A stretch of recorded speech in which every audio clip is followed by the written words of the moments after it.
သာသနာတော်နှစ်2552ခုနှစ်ကောဇာတက္ကရာ1380ပြည့်နှစ်ဝါကောင်လပိကျော်17ရက်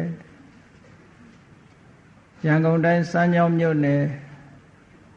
အောင်ချမ်းသာရပ်ကွက်သီရိမင်္ဂလာလမ်းကံမြင့်ကျောင်းတိုက်ဓမ္မယုံတွင်ဆင်ကျင်းပပြုလုပ်အပ်သည့်ဓမ္မသဘင်အခမ်းအနားဝယ်လမ်းမတော်မြို့နယ်17လမ်းအမှတ်41နေ့ဦးအေးကြီးဒေါ်ခင်ကြီးသမီးမကြည်ကြည်လက်မကြည်ကြည်ဝင်းမိသားစုတို့၏အမတဒါနဓမ္မဒါနအဖြစ်ဖြင့်ဟောကြားအပ်သော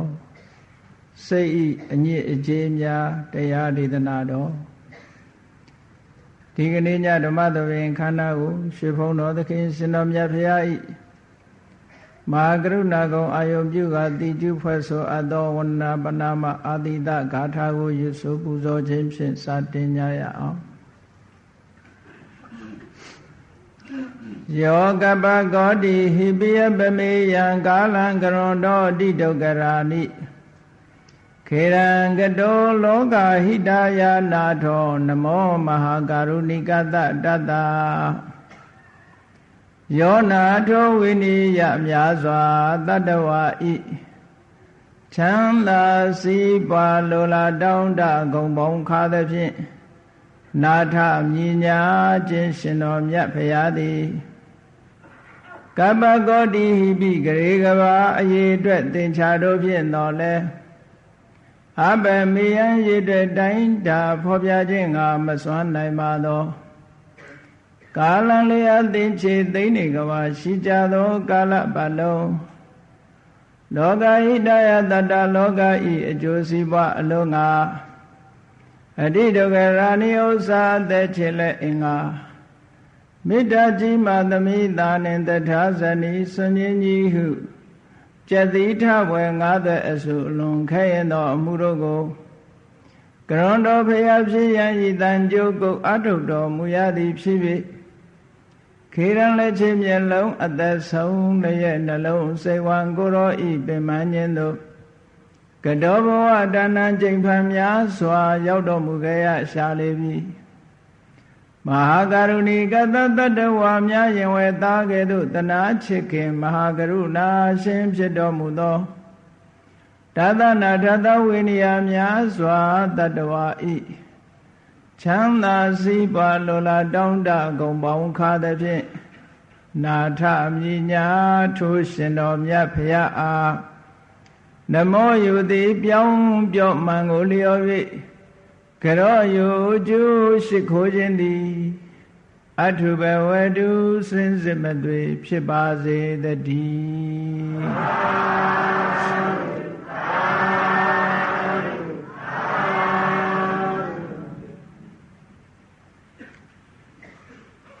စိတ်အညစ်အကြေးများတဲ့ဘုရားမြတ်စွာကအင်္ဂုတ္တရနိကေမှာပပ္ပတရမိဒံဘိက္ခဝေစိတ်တံစိတ်ကလေးဟာဖြူစင်ဝင်းလက်နေတယ်လို့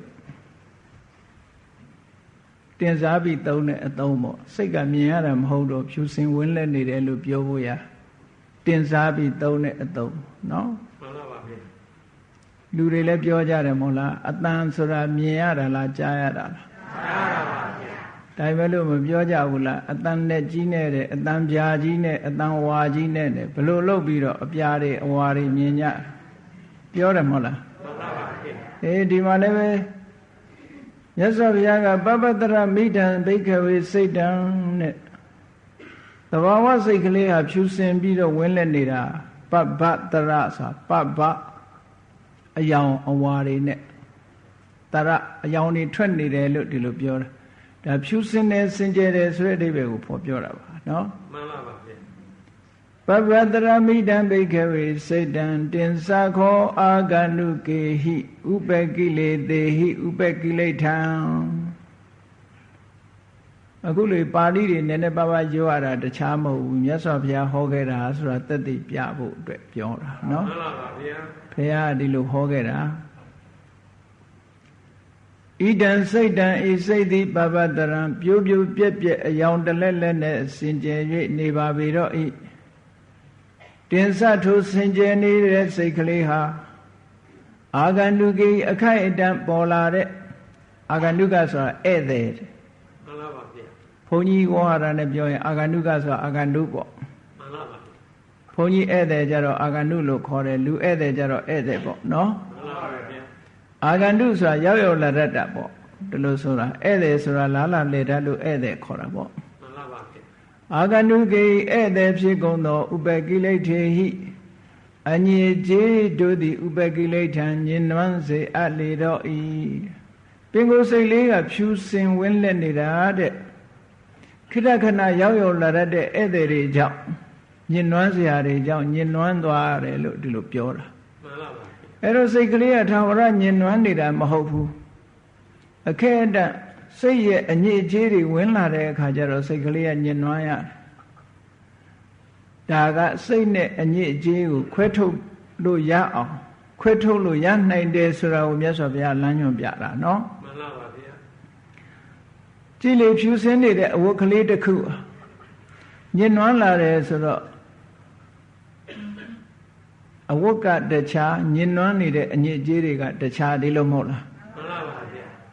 အဲ့ဒီအညစ်အကြေးတွေကိုလျှော်ပစ်လိုက်တဲ့အခါအဝတ်ပါပျောက်သွားသလားသို့မဟုတ်အညစ်အကြေးလေးတွေတင်ပျောက်သွားတာလားအဲ့ဒါမျိုးလိုပဲစိတ်ကလေးတော့ပျောက်မသွားဘူးเนาะမှန်ပါပါစိတ်ကလေးထဲမှာပေါ်လာတဲ့အညစ်အကြေးတွေကိုလျှော်ပစ်ရမှန်ပါပါဒါဖြင့်စိတ်ရဲ့အညစ်အကြေးဆိုတာဘာတွေလဲအဘိဓမ္မာကျမ်းမှာမြတ်စွာဘုရားကစိတ်ရဲ့အညစ်အကြေးအနေနဲ့အကုသိုလ်စေတသိက်14မျိုးတဲ့ဟောထားတာမှန်ပါပါကိလေသာနဲ့ပြောမယ်ဆိုရင်တော့10မျိုးပဲရှိတယ်ဒီက4မျိုးပို့တယ်ပေါ့အဲ့ဒီ14မျိုးတည်းကကိလေသာလို့နာမည်ပေးလိုက်တာကြတော့10မျိုးပေါ့ကိလေသာလို့နာမည်မပေးပေမဲ့လို့အကုသိုလ်စိတ်ဆိုတာစိတ်ကိုညှဉ်းနှွမ်းစေတတ်တဲ့အရာတွေကြီးပဲစိတ်ရဲ့အညစ်အကြေးတွေကြီးပဲเนาะမှန်ပါပါအဲ့ဒီစိတ်ရဲ့အညစ်အကြေးတွေကြောင့်ဒီစိတ်ကလေးဟာညှဉ်းနှွမ်းနေရတယ်ဆိုတော့အဝတ်တွေညှဉ်းနှွမ်းရင်လူတွေကဆပ်ပြာနဲ့ရေနဲ့လျှော်ကြတယ်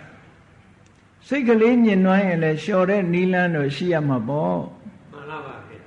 အဝတ်ညှဉ်းနှွမ်းရင်တော့လျှော်ကြတယ်လေနော်မှန်ပါပါအဲ့တော့ကိုယ်စိတ်လေးညှဉ်းနှွမ်းရင်လည်းလျှော်ဖို့မမေ့ကြလေနဲ့မှန်ပါပါဗျာဖြူစင်တန်ရှင်းတဲ့စိတ်ကလေးရအောင်ညှဉ်းနှွမ်းတဲ့အညစ်အကြေးတွေဟာခိတ္တခဏရောက်လာတဲ့ဟာတွေဒါတွေတို့လျှော်ဖို့ပြစ်မှပဲလို့ကဲလို့လျှော်ဖို့ပြစ်တဲ့အညစ်အကြေးတွေမှာတချို့အညစ်အကြေးကဆေးဆွဲနေတဲ့အညစ်အကြေးမျိုးကြတော့တစ်ခါတစ်ခါဖော်ရုံနဲ့မရဘူးဖွတ်ရုံနဲ့မရဘူးတော်တော်ဆွဲတာနော်မှန်ပါပါဗျာတော်တော်ဆွဲတဲ့အညစ်အကြေးလည်းရှိတယ်တမန်ကာနဲ့တစ်ခါတစ်ခါလျှော်ရုံနဲ့ပဲပျောက်ထွက်သွားတာလည်းရှိတယ်ဟောဒီစိတ်ရဲ့အညစ်အကြေးတွေမှာလည်းပဲတချို့အညစ်အကြေးတွေကဆွဲထင်နေတာခုမှညစ်တာမဟုတ်တန်တရားတွေကညစ်လာတာဆိုတော့အနေကြပြီးတော့လုံးဝဆွဲထင်နေတာတစ်ခါတစ်ခါလျှော်ရုံနဲ့တော့မရဘူးလျှော်ရဲဆိုတာတခြားနည်းနဲ့လျှော်ရမှာတော့မဟုတ်ဘူးသမထကျင့်စဉ်ကျင့်ပြီးတော့လျှော်တယ်ဝိပဿနာကျင့်စဉ်ကျင့်ပြီးတော့လျှော်တယ်စိတ်ကောင်းနှလုံးကောင်းနှလုံးသွင်းမှန်မှန်လေးနဲ့ထားပြီးတော့လျှော်တယ်ဆိုတော့လျှော်ဖို့တဲ့နည်းတွေဟုတ်ကဲ့လားမှန်ပါပါဗျာသမ္မာဝါယာမလို့ဆိုရဲလျှော်ဖို့တဲ့နည်းကြိုးစားအထောက်မှုဆိုတာအညစ်အကြေးတွေမဆွဲသေးရင်မဆွဲအောင်တတိထားဆိုပါစို့အဝတ်ကလေးဝတ်တဲ့အခါကျတော့ဒါလေးကိုအညစ်အကြေးတွေထိမှဆိုလို့မထိအောင်ရိုးရိုးသေးသေးဝတ်ကြတယ်မဟုတ်လားမှန်ပါပါဗျာဟိုရိုးရိုးသေးသေးဝတ်ကြတယ်လို့ကိုယ်စိတ်လဲလဲရိုးရိုးသေးသေးထားစိတ်အညစ်အကြေးတွေကတ်မလာအောင်ရိုးရိုးသေးသေးထားအဲ့ဒီလိုကြိုးစားတာကိုဒါသမ္မာဝါယာမသံဝရလို့ခေါ်တယ်စုပ်ပိတ်တာအညစ်အကြေးမရောက်စေရဘူးဖြူစင်းနေတဲ့ကိုယ်အဝတ်ကလေးထဲမှာအညစ်အကြေးတွေလာမဆွဲအောင်လို့ခရူးဆိုင်ပြီးတော့ထားတာတံဝရစုပ်ပိတ်မှုလို့ပြောတာအဲ့လိုစုပ်ပိတ်လို့မတော်တဆအညစ်အကြေးတစ်ခုရောက်လာပြီရှောင်လို့ကွင်းလို့ရလာပြီရောက်လာပြီဆိုရင်လျှော့ဖို့ပြေဟောဒါကြိုးစားအထောက်မှုပဲစိတ်လည်းဒီတိုင်းပဲနော်မှန်ပါပါဗျမရောက်အောင်အညစ်အကြေးမကတ်အောင်ထိမ့်သိမ့်ကတ်လာပြီဆိုလို့ရှိရင်ထိုအညစ်အကြေးကိုလျှော့ပြစ် နောက်လုပ်ရမယ့်အလုပ်ကဘာတော့ဆိုရင်အညစ်အကြေးမလူးအောင်အညစ်အကြေးမလူးလို့တန့်ပြန့်နေတဲ့အနေထားလေးရအောင်ကြိုးစားထိုတန့်ပြန့်မှုဟာတိုးတက်ပြီးတော့တန့်ပြန့်လာအောင်ကြိုးစားတဲ့အဲ့ဒါသမ္မာဝါယာမပဲမှန်ပါပါဗျာဒါလုပ်ပုံလုပ်နည်းသမ္မာဝါယာမအညစ်အကြေးကိုဖွေးလျှော်တဲ့နည်းပေါ့အညစ်အကြေးကိုဖွေးလျှော်တဲ့အခါမှာကောင်းတဲ့အာယုံတစ်ခုနဲ့ယူပြီးတော့စိတ်ကိုအခြေအနေပြောင်းပစ်တာလျှော်ပစ်တာဘုရားကုံကိုအာယုံပြုတ်ပြီးတော့လည်းလျှော်ပစ်လို့ရတယ်တရားကုံကိုအာယုံပြုတ်ပြီးတော့လည်းလျှော်ပစ်လို့ရတယ်ဝိသခုဘောဓရတုံးမှာမြတ်စွာဘုရားကအဲ့ဒီနီလန်းတွေပေးထားတာရှိတယ်နော်မှန်ပါပါဗျာဘုရားကုံတော့အာယုံပြုတ်ပြီးတော့လည်းစိတ်အညစ်အကြေးတွေကိုလျှော်လို့ရတယ်တရားကုံတန်ခါကုံအာယုံပြုတ်ပြီးတော့လည်းစိတ်အညစ်အကြေးတွေကိုလျှော်လို့ရတယ်ကိုယ့်ရဲ့ကိုယ်ချင်းတရားကိုနှလုံးသွင်းဆင်ခြင်ပြီးတော့လည်းပဲစိတ်အညစ်အကြေးကိုလျှော်လို့ရတယ်ဆိုလိုတာကကမ္မထမ်းနေတဲ့ကဘယ်အာယုံပဲဖြစ်ဖြစ်အဲ့ဒီအာယုံနဲ့စိတ်ရဲ့အညစ်အကြေးတွေကိုလျှော်လို့ဖို့လို့ရတယ် purify လုပ်တယ်လို့ခေါ်တာပေါ့စင်ကြယ်တော့အောင်လုပ်ပြရကဲကောင်းပြီစိတ်အညစ်အကြေးဆိုတာဘာတွေတုံးဘိဓမ္မထသင်္ဃာကစိတ်မှာလာဆွဲကပ်လာတဲ့အနေအထားတွေကိုကြည့်ပြီးတော့အစီအစဉ်တစ်ခုလုပ်တာသို့တော်လည်းဒီနေရာပြောချင်တာကတော့အဲ့ဒီအညစ်အကြေးထဲမှာအမြင့်ခဲ့သို့ခိုင်မာတဲ့အညစ်အကြေး၃မျိုးရှိတယ်အဲ့ဒါကလောဘဒေါသမောဟဟောမှန်ပါပါဗျာအကုသိုလ်အလုံးရဲ့အမြင့်လို့ပြောတာလောဘဒေါသမောဟကဲလောဘဆိုတာဘာကိုခေါ်တာတုံးလို့ဆိုရင်လောဘဆိုတာလိုချင်တဲ့သဘောအာယုံကိုစုပ်ကင်ထားတဲ့သဘောအာယုံကိုရယူခြင်းတဲ့သဘောမရသေးရင်ရခြင်းနဲ့ရပြီးရင်စုပ်ကင်ထားတယ်ဒါလောဘရဲ့သဘောပဲဟုတ်ကဲ့လားမှန်ပါပါဗျာလောဘဆိုတာအာယုံဆိုတာမျက်စိကမြင်ရတဲ့အရာနားကကြားရတဲ့အသံနှာခေါင်းကရှူရှိုက်ရတဲ့အနံ့လျှာနဲ့ထိတွေ့ရတဲ့အရာသာခန္ဓာကိုယ်ကထိတွေ့ရတဲ့အထိတွေ့စိတ်ကူးကြံစီလို့ရတဲ့အရာနှစ်သက်စရာတွေအာယုန်တွေဆိုရင် तू ကရခြင်းတယ်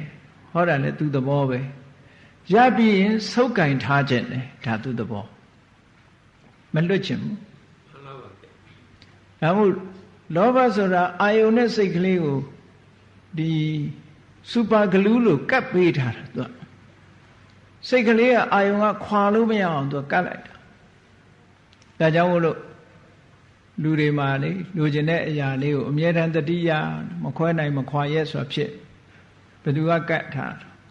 လောဘဟုတ်ကဲ့အဲ့ဒီလောဘကိုပဲတဏှာလို့လဲခေါ်တယ်ရာဂလို့လဲခေါ်တယ်နာမည်တူတူပဲနာမည်ပေးထားတယ်မှန်ပါပါရှုထောင့်အမျိုးမျိုးနဲ့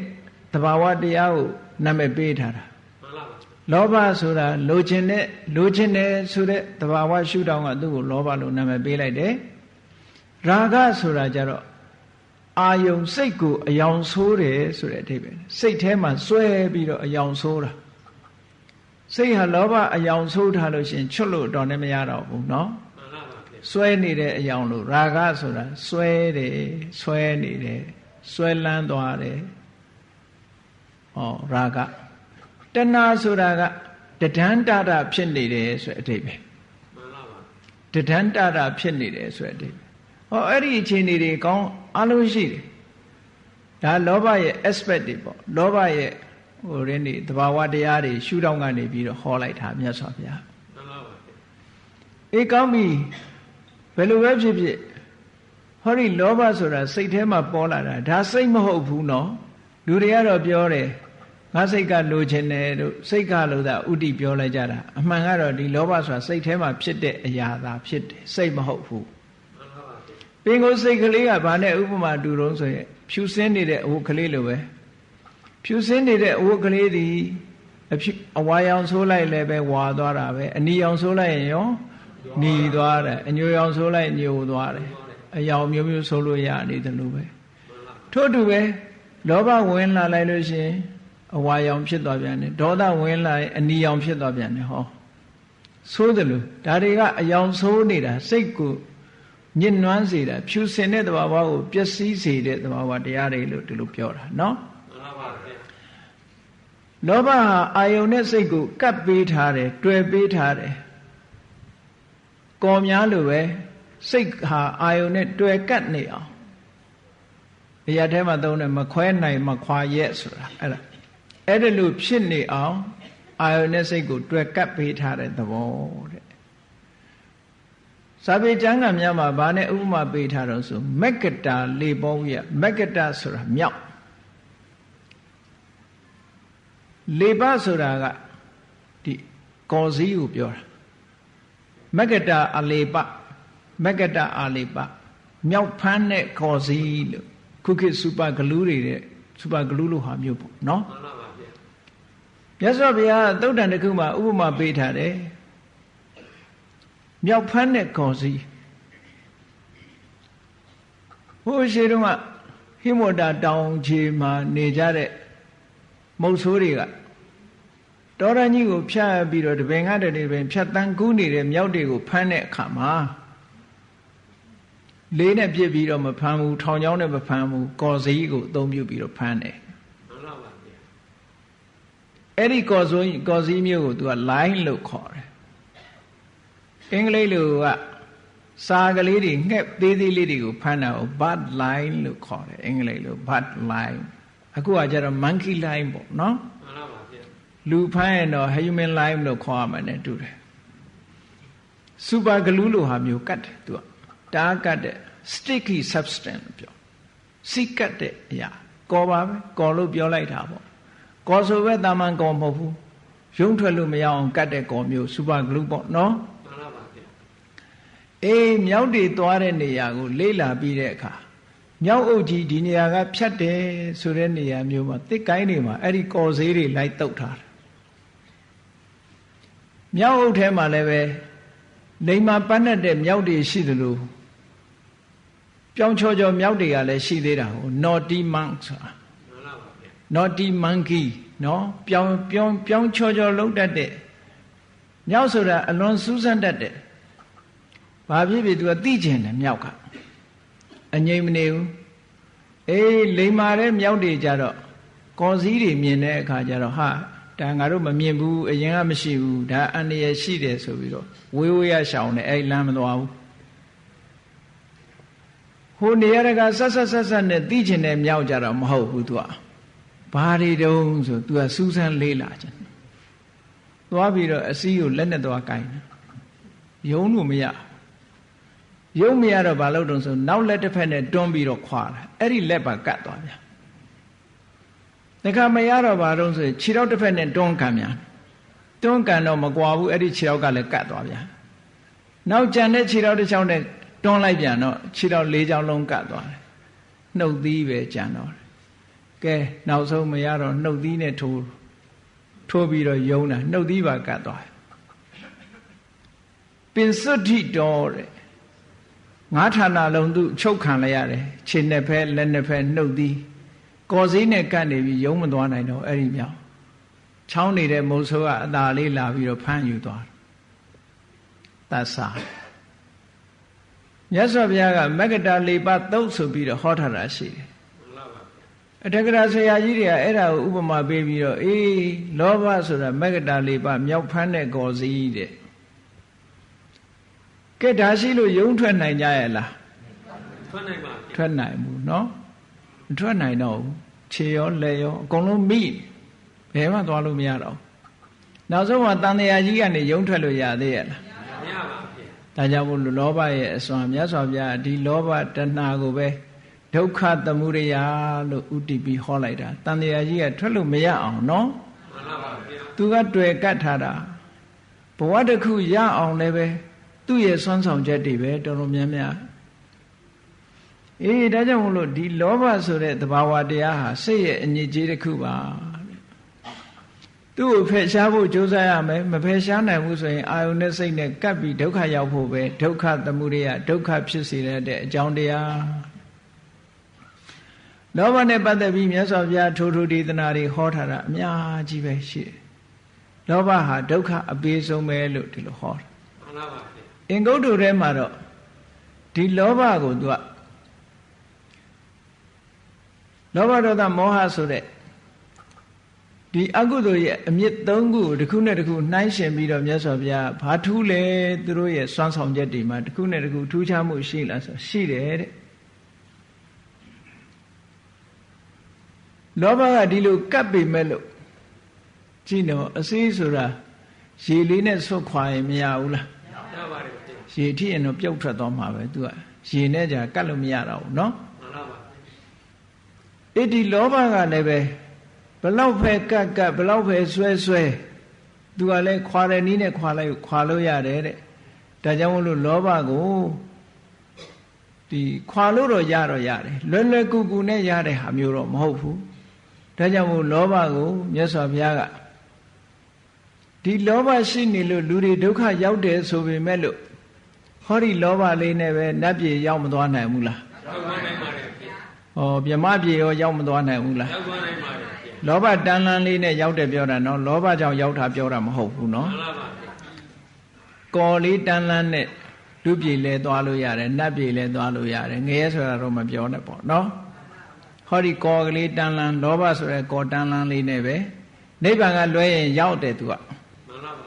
သူ့ကြောင့်ရောက်တာတော့မဟုတ်ဘူးနော်ရှိနေတုန်းရောက်တာပြောတာတော့ကြအကုသိုလ်ကြောင့်နိဗ္ဗာန်ရောက်တယ်နတ်ပြည်ရောက်တယ်လို့ထင်နေမယ်သူ့ကြောင့်တော့မရောက်ဘူးသို့သောသူရှိနေပေမဲ့လို့ရောက်တယ်လို့ပြောတာနော်မှန်ပါပါဒါကြောင့်မို့မြတ်စွာဘုရားကလောဘဟာအပ္ပတာဝိဇ္ဇောတဲ့အပြစ်တလောက်ကြီးမရှိဘူးတဲ့ဒါကြောင့်မို့သားနဲ့သမီးနဲ့မိသားစုနဲ့နေပြီးတော့ကုသိုလ်ကောင်းမှုလုပ်ပြီးတော့ဘဝတစ်ခုကနေတစ်ခုဝိသခါရုပ်လို့ဟောလေကောင်းတဲ့ဘဝရောက်သွားတာတွေရောမရှိဘူးလားရှိပါရဲ့လောဘတန်လန်းနဲ့ကောင်းတဲ့ဘဝရောက်နေကြတယ်တဲ့ဒါကြောင့်အပ္ပတဝိဇ္ဇောအပြစ်တော့သိမကြည့်ဘူးတဲ့လောဘကသို့တော်လည်းပဲဒန္တဝိရာဂီတဲ့ပြောင်းအောင်လုပ်ဖို့ကြတော့တော်တော်ခက်တယ်တဲ့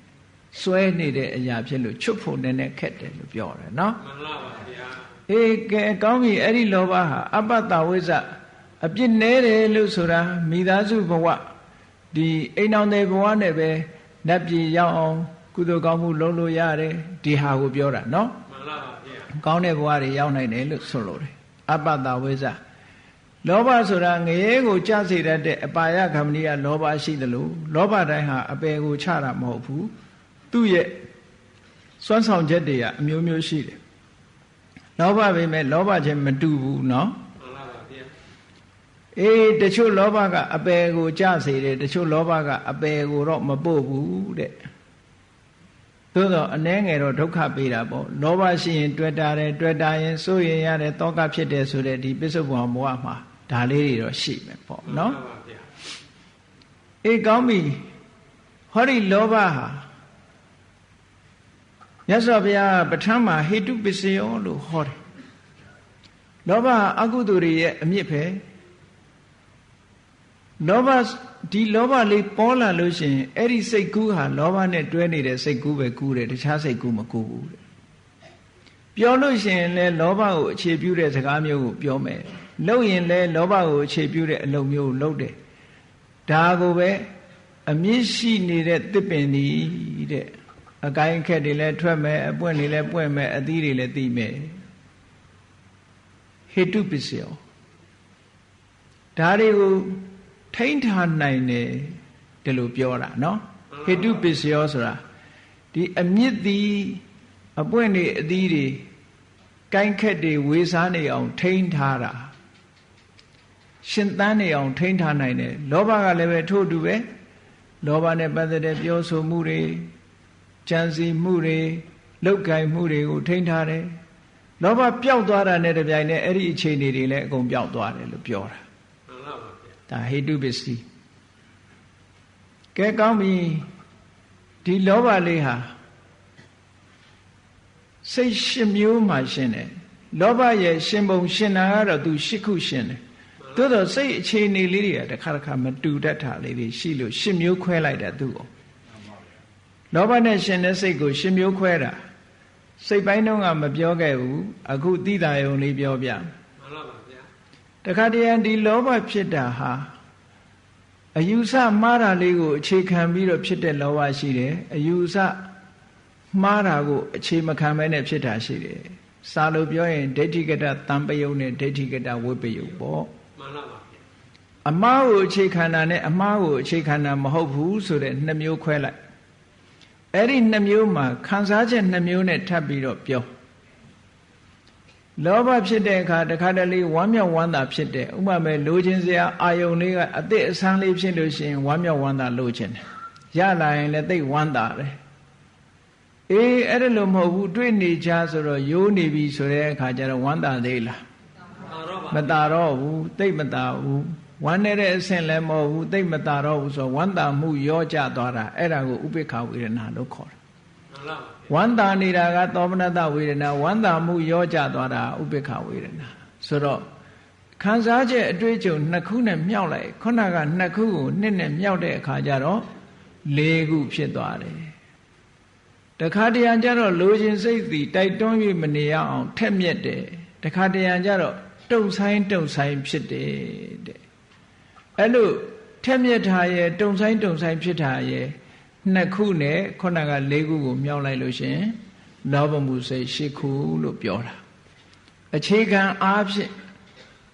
မြောက်ပွားပြီးတော့ပြောတာခွဲခြားပြီးတော့ပြောတာလောဘမှုစိတ်သည်အခြေခံအပြင်ဟောလို့၈မျိုးကွဲလာနိုင်တယ်လို့ပြောတာနော်မှန်ပါပါဒီ၈မျိုးတွေတော့မကဘူးမြင်တဲ့အာယုံမှာ၈မျိုးကြားတဲ့အတန်ပေါ်မှာလည်းဟောတယ်လို့၈မျိုးဖြစ်နိုင်တယ်နာနဲ့အနတ်ပေါ်မှာရှူရတဲ့အနတ်ပေါ်မှာလည်း၈မျိုးဖြစ်နိုင်တယ်ဆိုအာယု6ပါးနဲ့မြောက်လိုက်မယ်ဆိုရင်လောဘစိတ်တွေအများကြီးဖြစ်သွားမယ်နော်မှန်ပါပါဗျာသူတဏ္ဍာမှာဖြစ်တဲ့လောဘငါတဏ္ဍာမှာဖြစ်တဲ့လောဘအဲ့ဒီစိတ်တွေခွဲလိုက်ရင်အများကြီးမနေ့တုန်းကလောဘဒီကနေ့လောဘနေ့ဖြင့်လောဘနေ့ဖြင့်ငါလောဘဟောခွဲလို့ရသေးတယ်ဒီလိုမြောက်ပွားလိုက်မယ်ဆိုရင်လောဘစိတ်တွေမြောက်များစွာဖြစ်နိုင်တယ်၈ခုဆိုတာအခြေခံအားဖြင့်ခွဲပြတာအခြေခံအကြဆုံးခွဲထားတာအဲ့ဒီလောဘနဲ့ရှင်တဲ့စိတ်ကလေးဟာကြည့်လောဘကြောင့်ဖြစ်ပေါ်လာတဲ့စိတ်ကလေးကအခုလို့အခြေအနေ၈မျိုးရှိတယ်ခံစားချက်တွေနော်မှားယွင်းတဲ့အယူကိုအခြေခံတာမခံတာတွေထက်မြက်မှုရှိတာမရှိတာတွေနဲ့ခွဲလိုက်တဲ့အခါ၈မျိုးရှိတယ်လို့ဒါပြောတာနော်မှန်ပါပါဗျာအေးကောင်းပြီအဲ့ဒီလောဘကိုပဲတဏှာလို့ဟောတယ်ရာဂလို့ပဲဟောတယ်နောက်တစ်ခုကဒေါသတဲ့ဒေါသဆိုတာကဒီစကားကလည်းယဉ်နေတဲ့စကားပါပဲเนาะအလုံးနဲ့ယဉ်နှီးနေတဲ့စကားဒေါသဆိုတာငြိမ်းချမ်းနေတဲ့ရှင်ပြနေတဲ့စိတ်အခြေအနေတစ်ခုကိုဖျက်ဆီးပစ်လိုက်တယ်လို့အဓိပ္ပာယ်ရတယ်ဒုဋ္ဌတိဖျက်ဆီးလိုက်တယ်ဟုတ်တယ်လေစိတ်ဆိုးပြီဆိုလို့ရှိရင်ရုပ်ရောစိတ်ရောဗလနှံ့ဖြစ်သွားတာပဲစိတ်ပြက်တာတော့ကိုမြင်မြင်မှမြင်ရမှာလူတွေကပြောတယ်စိတ်ပြက်လိုက်တာနဲ့ပြောတယ်နော်ရုပ်ပြက်တာတော့သေသေးချာချာသိတာတယ်စိတ်ဆိုးနေတဲ့မျက်နှာကြီးကိုမှန်ထောင်ကြည့်လိုက်မယ်ဆိုရင်ကိုယ့်ဘာကိုယ်တောင်လန့်ကောင်းလန့်ဒီရုပ်ပြက်သွားတာတော့သိကြတယ်နော်ဒါကြောင့်မို့ဒေါသဆိုတာဖြည့်ဆည်းတတ်လို့ဒေါသလို့ခေါ်တာပင်ကိုယ်အခြေအနေလေးတွေပျက်စီးသွားတယ်ဘယ်သူကဖြည့်ဆည်းဒေါသဖြည့်ဆည်းတယ်သူဖြစ်တဲ့နေရာကိုသူကလောင်ကျွမ်းပျက်စီးစေတယ်ဘာနဲ့ဥမာတူတုံးဆိုတောမီးနဲ့တူတယ်တဲ့ကြည့်လေတောသစ်ပင်တွေပေါ်ဆွဲတဲ့မီးတွေဘယ်သူကိုဖျက်ဆီးတာတော့အဲ့ဒီသူဆွဲတဲ့မီးတွေတောတွေကိုပဲဖျက်ဆီးတာပဲမဟုတ်လားထင်းလောင်တဲ့မီးသည်ထင်းကိုဖျက်ဆီးပစ်တယ်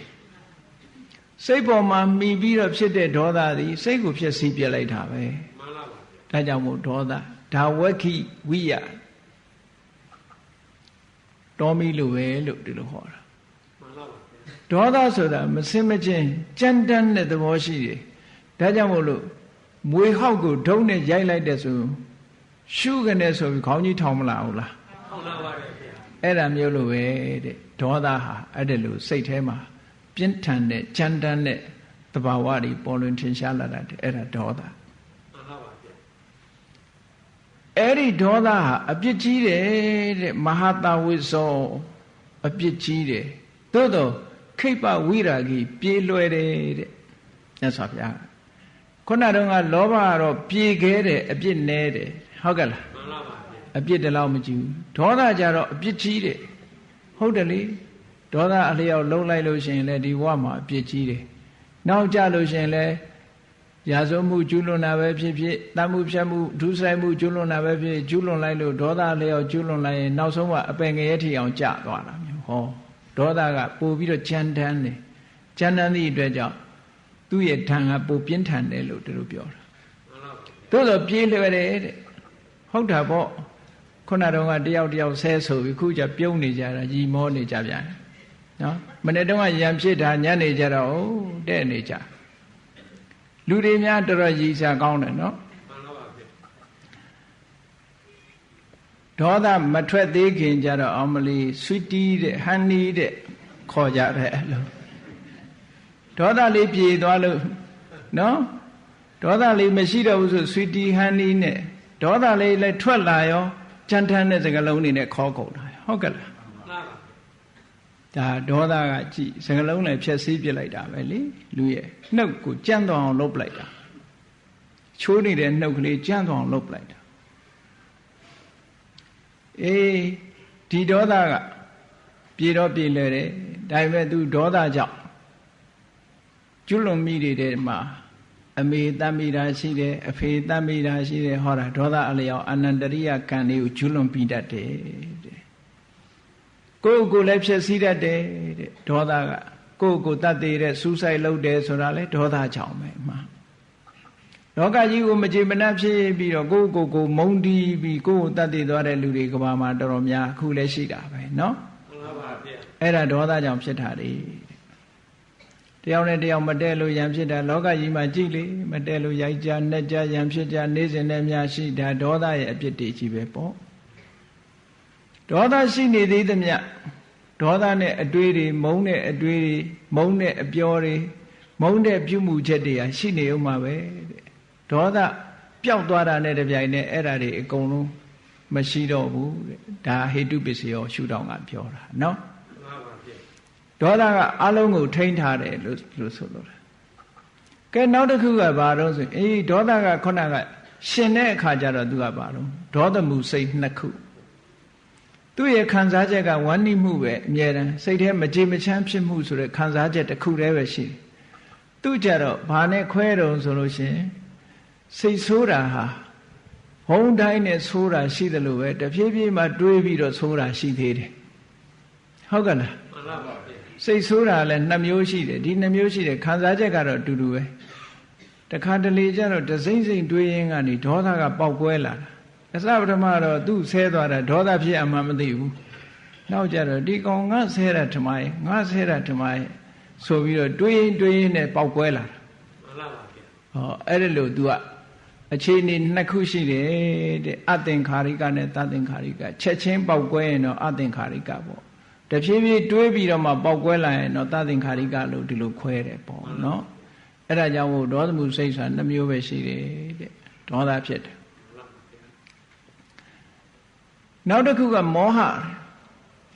မောဟဆိုတာဗမာလူတွေးဝေးတယ်လို့ဘာသာပြန်တယ်တွေးဝေးတယ်လို့ဆိုရင်ဘာမှမသိဘူးလို့ထင်ကောင်းထင်လိမ့်မယ်မဟုတ်ဘူးသူကတလွဲသိအာယုံရဲ့အစစ်အမှန်ပုံပန်းတရံကိုအာယုံရဲ့အစစ်မှန်သဘောကိုဖုံးကွယ်ထားတယ်ဖုံးကွယ်ထားတယ်ဆိုတာဒီမောဟကြောင့်မမြင်ဘူးလို့ပြောတာနော်မောဟအာယုံရဲ့အစစ်မှန်သဘောကိုမသိဘဲနဲ့တလွဲသွားထင်နေတယ်တဲ့ဟောတာမောဟရဲ့စွမ်းရည်တတ္တိပဲအဲ့ဒီမောဟဟာသူကအာယုံရဲ့သဘောကိုဖုံးတယ်လို့ဆိုပေမဲ့လို့တစ်ဖက်ကတလွဲထင်တဲ့နေရာမှာသူကအစွမ်းတတ္တိရှိတယ်သူကသူ့ကိုအဝိဇ္ဇာလို့ခေါ်တယ်ဉာဏ်ရဲ့ဆန့်ကျင်ဘက်အဝိဇ္ဇာလို့ခေါ်တာပရိစ္ဆေသမုပ္ပါဒ်ထဲမှာဒီမောဟပဲဉာဏ်ပညာရဲ့ဆန့်ကျင်ဘက်အေးဒီမောဟကတော့အကုသိုလ်ဖြစ်တိုင်းအကုန်လုံးပါတယ်သူကရင်ရင်လေးရသိပ်ပြီးရှေ့တန်းမထွက်လာဘူးဘာလို့လဲဆိုရင်သူကအမှန်ကိုအမှားထင်နေတာလေးပဲသူကရှိတယ်လောက်သွားတာတော့လောဘတို့ဒေါသတို့ကများတယ်ဟုတ်ကဲ့လားမှန်ပါပါဗျာလောဘတော့သိကြတယ်ဒေါသလို့သိကြတယ်မောဟကြတော့ဘယ်လိုဖြစ်တာတော့ဆိုလှုပ်တင်တာနဲ့မလှုပ်တင်တာခွဲခြားမသိဘူးမသိတော့ဘာဖြစ်မလှုပ်တင်တာကိုလှုပ်တင်တယ်လို့ထင်တယ်လှုပ်တင်တာကိုမလှုပ်တင်ဘူးလို့ထင်တယ်အဲ့ဒီတော့မှားမှားယွင်းယွင်းနေကုန်ဖြစ်ကုန်ရောဒါမောဟကြောင့်ဖြစ်တာနော်မှန်ပါပါဗျာအေးဒီမောဟကြောင့်မှားမှားယွင်းယွင်းချွတ်ချော်ချော်မှုတွေဖြစ်သည့်အတွက်ကြောင့်မလှုပ်တင်တာလှုပ်သည့်အတွက်ကြောင့်ဒုက္ခများတယ်လှုပ်တင်တာမလှုပ်မိသည့်အတွက်ကြောင့်အကျိုးတွေဆုံးရှုံးသွားတယ်နစ်နာတယ်ဆိုတာဒါမောဟကြောင့်ဖြစ်တယ် ကောင်းပြီအဲ့ဒီမောဟကလည်းပဲသူဖြစ်နေသေးသမျှဘယ်တော့မှဒီအတွေးတွေကရေရတဲ့အတွေးမရှိဘူးမဟုတ်တဲ့အတွေးတွေးတယ်ပြောရင်လည်းပဲကိုယ့်ကိုယ်ကာယလုပ်ရင်လည်းကိုယ့်ကိုယ်ကာယဟောတာမောဟရဲ့စွန့်တတ္တိတွေပဲနော်မှန်ပါပါဟောဒီမောဟကတော့အကုသိုလ်ဖြစ်တိုင်းသူပါတယ်ဒါကြောင့်မို့လို့အကုသိုလ်စိတ်12ခုလုံးနဲ့ရှင်တယ်အကုသိုလ်စိတ်12ခုဆိုတာလောဘကိုအခြေပြုပြီးတော့ဖြစ်တာက8ခုဒေါသကိုအခြေခံပြီးတော့ဖြစ်တာက2ခုမောဟကိုအခြေခံပြီးတော့ဖြစ်တာမောဟတက်တက်လို့ဆိုလို့တယ်မောဟတက်တက်ကိုအခြေခံပြုတာက2ခုအလုံးပေါင်းတော့အကုသိုလ်စိတ်12ခုဆိုပြီးတော့ခွဲတယ်အေးကောင်းပြီဟောဒီပြောတဲ့လောဘတို့ဒေါသတို့မောဟတို့ဆိုတာတွေဟာစိတ်ရဲ့အညစ်အကြေးတွေပါတဲ့ဒါတွေကိုဖယ်ရှားပြစ်လို့ရပါတယ်လောဘကိုအကြမ်းမြင်အဖြစ်ဗာနဲ့ဖယ်ရှားတုံဆိုလို့ရှိရင်အလောဘဆိုတာနဲ့ဖယ်ရှားဒါတိုက်ရိုက်ဖယ်ရှားတဲ့နည်းပေါ့ဒေါသကိုအဒေါသဆိုတဲ့မေတ္တာနဲ့ဖယ်ရှားပြစ်တယ်မောဟကိုအမောဟလို့ဆိုတဲ့အသိဉာဏ်နဲ့ဖယ်ရှားပြစ်ရမယ်ဖြေစည်းတွေသူကသူရှိတယ်နော်အဝတ်မဲသွားလို့ရှိရင်ဘာစပြနဲ့ချွတ်ရမယ်ဆိုတာသူကလည်းသူရှိတာပဲလေဘာနဲ့ချွတ်ရင်ကျွတ်တယ်ဆိုတာရှိတာပဲ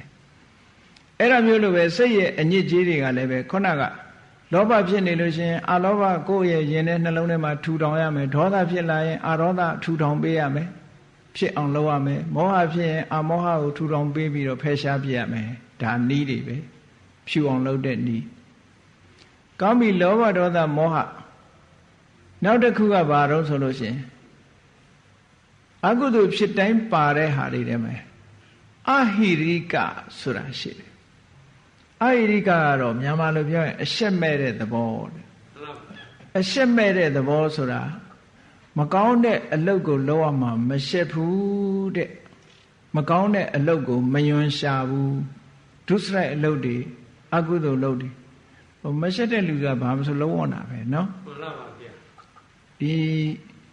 ရှက်တဲ့ကြောက်တဲ့ဆိုတာခေါဏတတ္တိမရှိတဲ့အရှက်အကြောက်ကရှိသေးတယ်ဒါကဒီဟာမရှက်ဘူးဆိုတာကခုနလူကြတဲ့ထစကားပြောရမှာမရှက်ဘူးနဲ့မဆိုင်ဘူးနော်မှန်ပါပါဒီနေရာမှာဒီမရှက်ဘူးဆိုတာကလူပြောင်မှာထပြီးတော့ဆဲရဲတယ်အဲ့ဒါမျိုးဟုတ်ကဲ့လားအကုသိုလ်အလုံးနဲ့ပတ်သက်လာလို့ရှင်မရှက်တာကိုပြောတာနော်လူသားရမှာမရှက်ဘူးတိရစ္ဆာန်တွေတတ်ရမှာမရှက်ဘူးသူများပစ္စည်းခိုးရမှာမရှက်ဘူးမကောင်းတဲ့အကုသိုလ်အလုပ်တွေမရှက်ဘူးလို့ပြောတာမှန်ပါပါအဲ့ဒါလည်းဟောဒီအဟိရိကကြောင့်မျက်နှာပြောင်တိုက်ပြီးတော့လူတွေအကုသိုလ်ဖြစ်စေတာတဲ့သူကအကုသိုလ်လုပ်တိုင်းဒီစိတ်ဒီအညစ်အကြေးကပါတယ်နောက်တစ်ခုကမလန့်မှုမကြောက်ဘူးအနုတ္တပမလန့်မှုမကြောက်ဘူးအကုသိုလ်ကိုမလန့်မှုမကြောက်ဘူးဒုစရိုက်တွေကိုမလန့်မှုမကြောက်ဘူးအကုသိုလ်ဒုစရိုက်တွေကဖြစ်ပေါ်လာမဲ့အကျိုးတရားတွေကိုမလန့်မှုမကြောက်ဘူးမကြောက်လို့လှုပ်တယ်လှုပ်တော့ခံရတယ်ပေါ့ဒါပါပဲဟုတ်ကဲ့အေးအဟိရိကအနုတ္တပဆိုတဲ့ဒီတဘာဝတရားနှစ်ခုဟာလည်းပဲစိတ်ရဲ့အညစ်အကြေးပါပဲတဲ့ဘာဖြစ်လို့တော့ဆိုသူတို့ဖြစ်လာလို့ရှိရင်အကုသိုလ်ကိုဖိတ်ခေါ်တာနဲ့တူတူပဲကြံတဲ့လောဘတွေဒေါသတွေဖိတ်ခေါ်လာတာနဲ့တူတူပဲတဲ့ဒါကြောင့်မို့လို့အဟိရိကအနုတ္တပဆိုတာဟာဒီလူရဲ့တဏ္ဍာမှာအညစ်အကြေးတစ်ခုပဲလို့ပြောတာမှန်ပါပါနောက်တစ်ခုကတော့စိတ်အလုံးမှာပါတဲ့အထဲမှာဥဒိစ္စလို့ခေါ်တယ်ဥဒိစ္စဆိုတာစိတ်ကလေးကမငြိမ်သက်မငြိမ်ချမ်းတဲ့အနေအထားမျိုးစိတ်ကလေးမငြိမ်သက်မငြိမ်ချမ်းဘူးဆိုတာတခါတခါလူတွေပြောကြတယ်စိတ်ဟာစူးစီးလို့မရဘူးလေးနေတယ်ဘာလို့မှလည်းမသိဘူးဘာကြံရမှလည်းမသိဘူးစိတ်တွေလေးနေတယ်ပြောကြတယ်ငါစိတ်တွေလေးလိုက်တာစူးစီးလို့မရဘူးငြိမ်ချမ်းမှုတွေပြက်ပြားနေတယ်ဒါဥဒိစ္စလို့ခေါ်တယ်အဲ့ဒီဥဒိစ္စကလည်းအကုသိုလ်စိတ်ဖြစ်တိုင်းဖြစ်တိုင်းလောဘဖြစ်နေရင်လည်းစိတ်လေတာပဲဒေါသဖြစ်နေရင်လည်းစိတ်နေလာပဲသို့တော်လည်းပဲ तू ကမောဟနဲ့ကြီးပဲ तू ရှင်တွဲရလို့ရှင်ပို့ပြီးစိတ်လေမှုကထင်ရှားလာတယ်လို့ပြောတာဒါကြောင့်ဥဒိစ္စသဟဂုတ်စိတ်ဆိုပြီးတော့သီးသန့်ပါတယ်မောမှုစိတ်ထဲမှာနော်ဥဒိစ္စနဲ့ရှင်တွဲတဲ့စိတ်တကယ်ကတော့ဥဒိစ္စဟာအကုသိုလ်စိတ်အလုံးမှာရှင်တွဲတယ်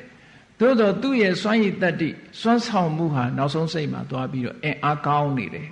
ဒါကြောင့်မို့လို့ဥဒိစ္စသာကိုစိတ်လို့ခေါ်လိုက်တာနော်နေရာတိုင်းအင်အားကောင်းတာမဟုတ်ဘူးစာဖတ်တဲ့အခါမှာဘယ်သူကအင်အားအသုံးပြုရတော့နားလားမျက်စိလားမျက်စိပါဗျာသူ့ကိုသုံးချတာသူကအင်အားကောင်းတာ တရားနာတဲ့အခါမျက်စိလားနားလားဟောသူနေရာနဲ့သူအင်အားကောင်းတာပေါ့ဥဒိစ္စကလည်းထို့အတူပဲမောဟနဲ့တွဲတဲ့အခါသူအင်အားကောင်းတယ်ဒီပြင်နေရာမှာသူရှိနေပဲလို့အင်အားမကောင်းဘူးတဲ့ဩကြည့်လိုက်တော့မောဟရဲ့အဟိရိကရဲ့အနုတ္တပရဲ့ဥဒိစ္စရဲ့ဆိုတဲ့ဒီစိတ်အညစ်အကြေးလေးခုဟာအကုသိုလ်တွေဖြစ်တိုင်းဖြစ်တိုင်းသူတို့ပါနေတယ်ပါဝင်ပတ်သက်မှုတွေရှိနေတယ်ခွဲထုတ်လို့မရတဲ့သဘာဝတရားတွေတဲ့ဒါနော်အဲ့တော့ပါဝင်ပတ်သက်နေတယ်ဆိုတခုဖြတ်လိုက်ရင်ကျန်တာတွေလည်းဒါပျောက်သွားမဲ့သဘောပေါ့နော်ကောင်းပြီနောက်လောဘစိတ်ဖြစ်တဲ့အခါမှာခုနလောဘဆိုတာပြောပြီးပြီလောဘစိတ်ဖြစ်လာတဲ့အခါမှာလောဘဖြစ်လာရင်လောဘတတ်တတ်ဖြစ်တာရှိတယ်တခါတရံကြတော့လောဘနဲ့ရှင်တွဲပြီးဘာပေါ်လာတာသေးတုံဆိုမှားယွင်းတဲ့အယူဆတည်းပေါ်လာတာသေးတယ်အဲ့ဒါကိုဒိဋ္ဌိလို့ခေါ်တယ်ခုခေတ်ကတော့ဒါ philosophy ဆိုပြီးတော့ဟုတ်မှတ်နော်အတွေးအခေါ်ဆိုပြီးတော့အတွေးအခေါ်ဆိုတာလောဘနဲ့ရှင်တွဲပြီးတော့ဖြစ်တာမှားယွင်းတဲ့အယူဆတွေဟာအလုံးဟာလောဘနဲ့ရှင်တွဲပြီးတော့ဖြစ်လာကြတာမောဟနဲ့ရှင်တွဲတာမဟုတ်ဘူးနော်လောဘနဲ့ရှင်တွဲလာတာဘာဖြစ်လို့ဒီအတွေးခေါ်တွေဟာလောဘနဲ့ရှင်တွဲရတော့လို့ဆိုရင်နည်းနည်းစဉ်းစားကြည့်မယ်ဆိုရင်တကယ်ကတော့အမှန်မသိလို့အယူမှားတာလို့ပြောကောင်းပြောလိုက်ပဲသို့တော့အယူမှားမှုမှန်သမျှသည်လောဘကိုအခြေခံတယ်ဘာကြောင့်အခြေခံတော့ဆိုလူတွေကလေကိုယ့်ကိုချစ်တာကိုယ့်ကိုချစ်တဲ့အခါကျတော့ကိုယ့်ရဲ့ဒီအန္တရာယ်ကင်းမှုထာဝရရှင်သန်နေမှုကိုကြိုးစားလာကြတယ်အာကိုရာတွေရှားလာကြတယ် selfish လို့ခေါ်တာပေါ့နော်အဲ့ဒီကိုယ့်လုံခြုံစိတ်ချရဖို့ဆိုတဲ့အတွေးက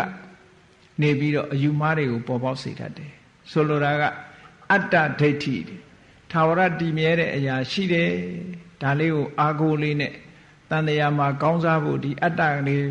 ပေါ်မှာအခြေခံပြီးတော့တွေးတယ်အဲ့ဒီအတွေးကနေစပြီးတော့ဒီမိစ္ဆာအယူဝါဒတွေပေါ်လာတာပဲကိုအရေးစဉ်းစားတာပေါ့ဆိုလိုတာကကိုယ့်ရဲ့အရေးစဉ်းစားရင်းကနေပြီးတော့မှားရင်းတဲ့အတွေးတွေတွေးမိလာတယ်မှားရင်းတဲ့အမြင်တွေပေါ်လာတယ်ဒါကြောင့်မို့လို့အယူဝါဒမှားယွင်းတာတွေဟာကိုယ့်ရဲ့လောဘနဲ့ရှင်တွဲပြီးတော့ဖြစ်ပေါ်လာတယ်လို့ဒီလိုပြောတာနော်မှန်ပါပါဗျာအေးနောက်တစ်ခုကကိုယ့်ရဲ့အည်အသွေးပေါ်မှာကြည့်ပြီးတော့လူတွေဟာကိုယ့်ရဲ့အည်ချင်းကိုထုတ်ဖော်ပြီးတော့မန်တက်တာလေးတွေဖြစ်လာတယ်အဲ့ဒါကိုမာနလို့ခေါ်တယ်ကိုယ့်အည်ချင်းကိုအည်ချင်းကောင်းသည်ဖြစ်စေနှိမ့်ကြသည်ဖြစ်စေမာနဆိုတာအည်ချင်းကောင်းလို့တက်တာမျိုးမဟုတ်ဘူးကိုရှိတဲ့အနေထားတစ်ခုကိုရဲ့အည်အသွေးပေါ်မှာအထင်အမြင်ကလေးတွေဖြစ်လာတာအဲ့ဒါမာနလို့ခေါ်တယ်နော်မှန်ပါပါဗျငါလုံနိုင်တယ်ငါသွားနိုင်တယ်ငါစားနိုင်တယ်ဟောဒါလေးတွေကိုဒါမာနလို့ခေါ်တယ်မလုံနိုင်ဘူးလို့ပြောရင်လည်းဒါမာနပဲသူကဟုတ်တယ်မလုံနိုင်တဲ့အည်ချင်းလေသူကလုံနိုင်တာလည်းအည်ချင်းပဲမလုံနိုင်တာလည်းအည်ချင်းတစ်ခုပဲညံ့တဲ့အည်ချင်းပေါ့မာနဆိုတာသရောင်းစားတောင်ရှိတဲ့ကြားဘူးလားမာနဆိုတာသရောင်းစားတောင်ရှိတယ်တောင်းစားနေတဲ့လူတယောက်ကိုတထေးတယောက်ကနေပြီးတော့မင်းတောင်းစားမနေနဲ့ငါခြံထဲလာအမှိုက်ရှင်ငါဒီနေ့ဘယ်လောက်ပေးမယ်သရောင်းစားဘာပြောတာကျုပ်ကသရောင်းစားပြလဲခမရအလုပ်မလုပ်နိုင်ဘူးခြံရှင်းတဲ့အလုပ်မလုပ်နိုင်ဘူးတဲ့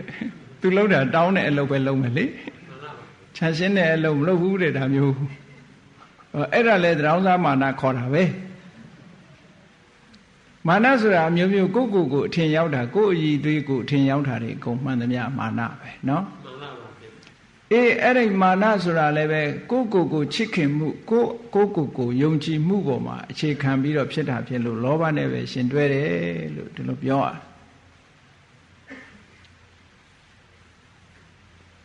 ဒီမာနဖြစ်ပုံနဲ့ပတ်သက်လာလို့ရှိရင်ဒီမာနကကောင်းတဲ့မာနရှိတယ်ကောင်းတဲ့မာနဆိုတာအကောင်းဘက်ကိုဥတည်သွားတဲ့မာနရှိတယ်မာနကတော့မကောင်းဘူးပေါ့သို့တော့အကောင်းဘက်ကိုဥတည်သွားစေတဲ့မာနအဆိုးဘက်ကိုဥတည်သွားစေတဲ့မာနလို့ဒီလိုနှမျိုးခွဲနိုင်ကြည့်ဒီပင်ကရာမြတ်စွာဘုရားနဲ့တွေ့တဲ့အခါကျတော့သူမိတာယသိကဘာပြောလဲသူမိတာယသိက ကိမေဧကေနာဒိနေနဖုရိသေနဓမ္မဓာတိနာငါလိုစွမ်းရည်တတ္တိရှိတဲ့လူတယောက်ကကိုလိုယုံသွားလို့ဘယ်တော်မလဲဟောသူ့ကိုယ်သူတတ္တိကိုသူ့စွမ်းရည်တတ္တိကိုသူအထင်ကြီးတဲ့မာနရှိတယ်မှန်ပါပါဗျာငါလိုလူကတယောက်တည်းကိုလိုယုံလို့ဘယ်တော်မလဲသဗ္ဗညုတံပပုနေတဝတန္တာရေတန္တရေဝကံဖရာဖြစ်ရအောင်လုပ်ပြီးတော့တတ္တဝါတွေကိုကဲတင်မယ်အကယ်၍သာဒီပင်ကရာမြတ်စွာဘုရားစီတရားနာပြီးတရားကျင့်လိုက်မယ်ဆိုရင်သူယဟန္တာဘဝဖြစ်နိုင်တယ်မှန်ပါပါသူ့ရဲ့အည်သွေးကယဟန္တာဖြစ်နိုင်တဲ့အည်သွေးမျိုးအဲ့ဒီမှာရှိပြီးသားเนาะဘာလို့လို့ဆိုဇံပိန်ညင်နေရထားတဲ့ပုဂ္ဂိုလ်တူပဲမှန်ပါပါသို့တော်လည်း तू ကသူ့ရဲ့စွမ်းရည်တတ္တိကို तू ယုံတယ်လေသူ့စွမ်းရည်တတ္တိကို तू အားကိုးယုံကြည်တဲ့မာနကလေးကဂေါရမဘုရားအဖြစ်သူရောက်အောင်ပို့ဆောင်လိုက်တာအကောင်းဘက်ကိုဥဆောင်တဲ့မာနလို့ခေါ်တယ်ဒါမျိုးကအဲ့လိုအကောင်းဘက်ကိုဥဆောင်တဲ့မာနမျိုးကတော့ရှိသင့်တယ်လို့ပြောတာဒါရှိသင့်တယ်ဆိုတာသူ့ကြောင့်အကျိုးကောင်းကျိုးချမ်းသာရနိုင်တယ်လို့ပြောတာနော်အကုသိုလ်တော့အကုသိုလ်ပဲပေါ့အေးဒီမာနလေးကဒီအဆင့်ဆင့်အမျိုးမျိုးရှိတယ်မထားရမယ့်မာနမျိုးကတော့ဘယ်ဟာတုံးဆိုရင်လောကမှာငါအတတ်ဆုံးပဲဘယ်ကောင်မှဂရုစိုက်เสียမလို့ဘူးဆိုတဲ့မာနမျိုးဟုတ်ကလားငါလောက်တော်တဲ့လူမရှိဘူးလို့သူမှဂရုမစိုက်ဘူးဆိုI don't careဆိုတဲ့မာနတွေတော့မကောင်းတဲ့မာနပေါ့အကျိုးပြပြားစေတယ်လေလူတကာအမုန်းကိုပွားစေတယ်မာနမျိုးမလုပ်ရဘူးတဲ့ကိုယ့်ရဲ့ကြီးတဲ့ပုံကိုယ်တွေပေါ်မှာမာနမထားရဘူးဒီလိုဆိုလို့တယ်နော်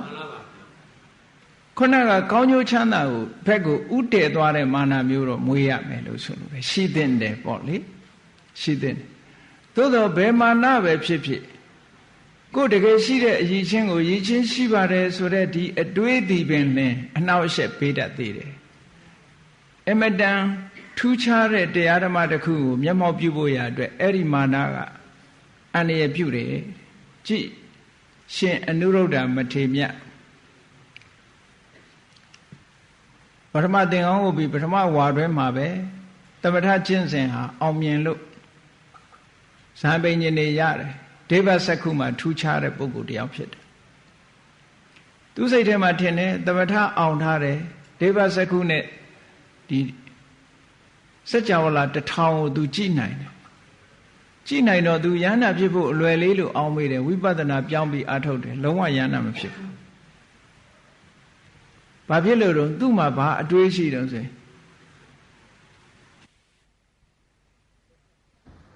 စัจ java လာ1000ကိုကြည့်နိုင်တဲ့စွမ်းရည်တတ္တိငါမှရှိတယ်ဆိုတဲ့အတွေးလေးရှိတယ်ဒါလေးကမာနလေးတဲ့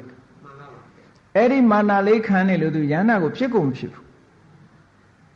အဲ့ဒါရှင်သာရိပုတ္တရာကိုသွားပြီးတော့လျှောက်တယ်ရှင်ဘုရားတပည့်တော်ကျင့်ဒိဗ္ဗစက္ခုနဲ့ဒီစัจ java လာ1000ကိုတပည့်တော်ဒီပြိုင်နဲ့ကြည့်နိုင်တယ်တရားလည်းအထုတ်တယ်တမာတိတွေလည်းကောင်းတယ်ဒါပေမဲ့ဘာဖြစ်လို့ကိလေသာအသောမကုံမှန်းမသိဘူးပေါ့ရှင်သာရိပုတ္တရာကထောက်ပြတယ်ငါရှင်တဲ့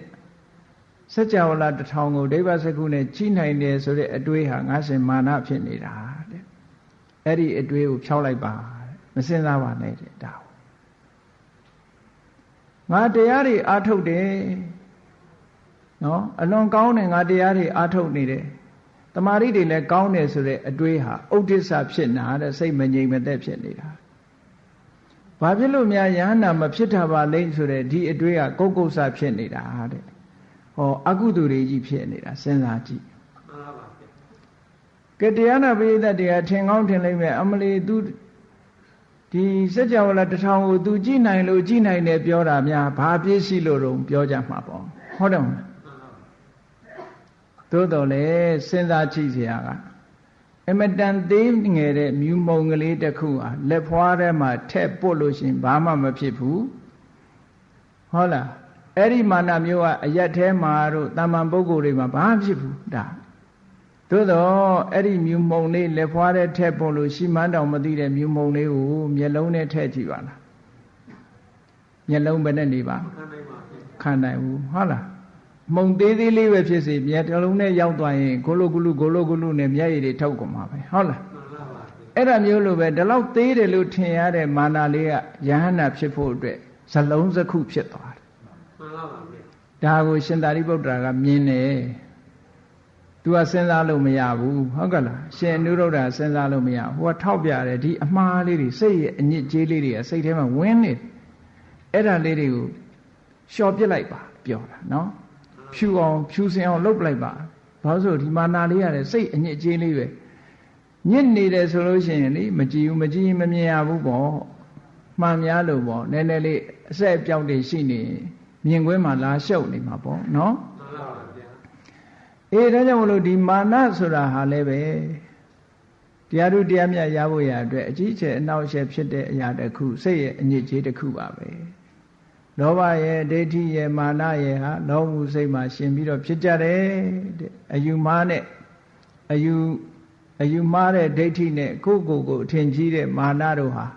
တူတူရှင်တွဲပြီးတော့မဖြစ်ကြဘူးဘာဖြစ်လို့ရှင်တွဲပြီးတော့မဖြစ်တာတော့ဆိုလို့ရှိရင်အာယုံချင်းမတူလို့တူတူတွဲတယ်ဆိုတဲ့နေရာမှာအာယုံတူရမယ်အခြေခန္ဓာချင်းတူရမယ်အခြေခံဝတ္ထုချင်းတူရမယ်အာယုံချင်းတူရမယ်တပြိုင်တည်းဖြစ်ရမယ်တပြိုင်တည်းချုပ်ရမယ်ဒါမှ